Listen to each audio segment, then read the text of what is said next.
Bagnaia bangkit di Sepang, ketika sang juara mengingatkan dunia siapa yang berkuasa.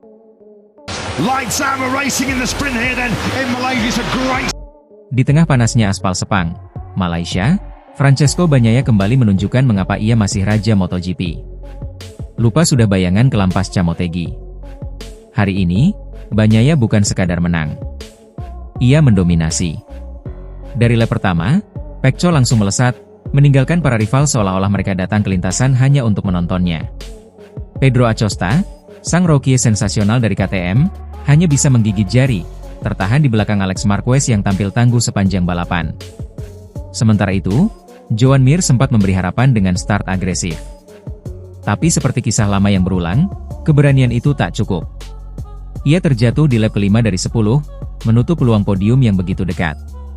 "It's a roller coaster," kata Bagnaia sehari sebelumnya saat merebut pole position. Kini, roller coaster itu menanjak lagi, kali ini menuju kemenangan mutlak di sprint race Sepang. Alex Marquez mencoba menekan, tapi jarak 2 detik lebih terlalu sulit untuk dikejar. Namun, hasil ini cukup membuatnya mengukuhkan posisi runner-up musim ini, di belakang saudaranya, Marc Marquez, yang masih absen karena cedera. Sebuah ironi manis, ketika sang kakak terpuruk di rumah, sang adik justru menulis sejarah keluarga Marquez di lintasan. Di belakang mereka, Pedro Acosta akhirnya naik podium ketiga, setidaknya sebelum badai penalti datang.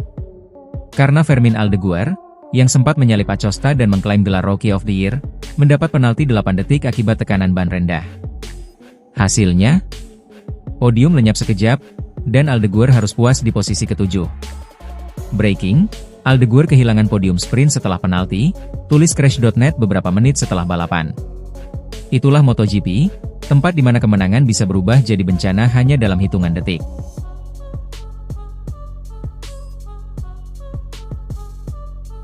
Sementara di barisan tengah, Marco Bezzecchi mengalami hari yang suram. Start dari posisi ke-14, pembalap Aprilia itu gagal menorehkan hat-trick kemenangan sprint. Meskipun kecepatannya di akhir balapan cukup kuat, ia hanya mampu finish di posisi ke-6. Bagnaia kini kembali menyalip Bezzecchi di klasemen, memastikan perebutan posisi ketiga tetap terbuka. Di sisi lain, drama kecil pun pecah di lap terakhir. Pol Espargaro dan Luca Marini bertabrakan, membuat pembalap Honda itu terjatuh. Sementara rekan-rekannya, termasuk Fabio Quartararo dan Franco Morbidelli, hanya bisa bertahan di tengah papan klasemen. Semua pembalap menggunakan ban belakang soft, dan hanya Lorenzo Savadori serta Michele Pirro yang memilih ban depan medium. Namun, pilihan itu tak mengubah nasib mereka. Keduanya terlempar dari posisi 10 besar. Tanpa Marc Marquez, Jorge Martin, dan Maverick Vinales, paddock Sepang terasa kehilangan bintang-bintang besar. Tapi di tengah absennya para raksasa, muncul satu pesan tegas dari Bagnaia. "Saya tidak butuh keberuntungan. Saya hanya butuh ritme saya kembali." Dan ritme itu kini kembali, cepat, tajam, dan tak terkejar. Dengan 2 putaran tersisa di musim 2025, Pecco Bagnaia sekali lagi berdiri tegak di atas dunia yang sempat meragukannya. Ia telah menjawab dengan cara paling klasik seorang juara, memenangkan balapan dengan dominasi total. Sepang telah bicara. Bagnaia bangkit, dan MotoGP kembali bergetar. Bukan karena kecepatan semata, tapi karena pesan yang ia kirim lewat kemenangan ini. Bahwa dalam dunia yang berubah cepat, sang juara sejati selalu tahu kapan harus menyerang kembali.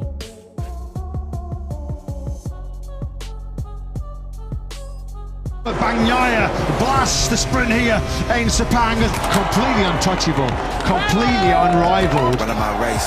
Ketika semua kamera tertuju pada selebrasi Pecco Bagnaia di Parc Ferme, ada satu wajah muda yang justru menunduk. Fermin Aldeguer. Sang rookie sensasional yang sempat naik podium. Hanya untuk kehilangan semuanya karena tekanan ban yang terlalu rendah. 8 detik penalti. 8 detik yang menghancurkan mimpi podium. Dan mengubah senyuman jadi getir. "Kami sudah bermain sesuai aturan," ujar Aldeguer usai balapan. "Tapi mungkin keberuntungan belum di sisi saya." Dan begitulah MotoGP, olahraga di mana jarak antara kejayaan dan kekecewaan lebih tipis dari lapisan ban itu sendiri. Di sisi lain garasi Gresini Ducati, Alex Marquez tersenyum tipis. Hasil di Sepang memastikan dirinya selangkah lagi mengunci posisi runner-up musim ini. Sebuah pencapaian yang bahkan mungkin tidak pernah dibayangkan saat musim dimulai. Tanpa kehadiran sang kakak, Marc Marquez, Alex seolah menulis bab baru untuk nama keluarga Marquez. Ia bukan lagi adik dari juara dunia, tapi pembalap yang membuat Gresini kembali diperhitungkan. Aku hanya ingin membuat keluarga kami bangga, kata Alex di akhir wawancara. Mark menonton dari rumah, dan aku tahu dia tersenyum. Namun tak semua senyum dipadek tulus hari itu. Beberapa rival mulai resah. Karena Bagnaia yang kemarin terlihat goyah, kini kembali tampil tanpa celah. Ia memimpin dari start hingga finish, tanpa memberi ruang untuk kesalahan. Bahkan Pedro Acosta, si bocah ajaib KTM, tanpa kehilangan arah di lap-lap akhir. Aku belajar banyak dari balapan ini, ujar Acosta.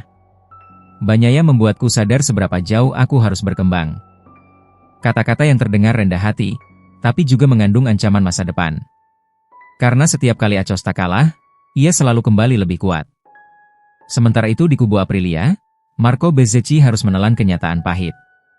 Start dari posisi 14, kehilangan momentum, dan kehilangan kans untuk hat-trick kemenangan sprint. Bezzecchi yang biasanya berapi-api kali ini lebih tenang. Mungkin karena tahu, pertempuran belum selesai. Kami salah di awal, tapi kecepatanku di akhir cukup baik, ujarnya. Kami masih bisa memperbaikinya untuk race besok. Tapi apakah cukup? Karena dengan kemenangan ini, Bagnaia kini kembali menyalip Bezzecchi di klasemen. Perburuan tempat ketiga dunia masih terbuka lebar. Di belakang mereka, Franco Morbidelli dan Fabio Quartararo membawa harapan kecil untuk Yamaha. Tapi harapan itu tak banyak berarti. Keduanya masih terlalu jauh dari level Ducati. Dan kenyataan ini semakin menyakitkan ketika melihat Brad Binder dan Jack Miller pun kesulitan di KTM. Kami semua berjuang dengan grip, kata Quartararo. Tapi Ducati? Mereka tampak seperti dari planet lain. Planet yang dipimpin oleh Bagnaia. Kini, dunia MotoGP tahu satu hal. Pecco Bagnaia belum selesai. Dari keterpurukan di Motegi. Dari tekanan psikologis melawan generasi muda. Ia justru kembali dengan cara paling kejam, mengalahkan semua.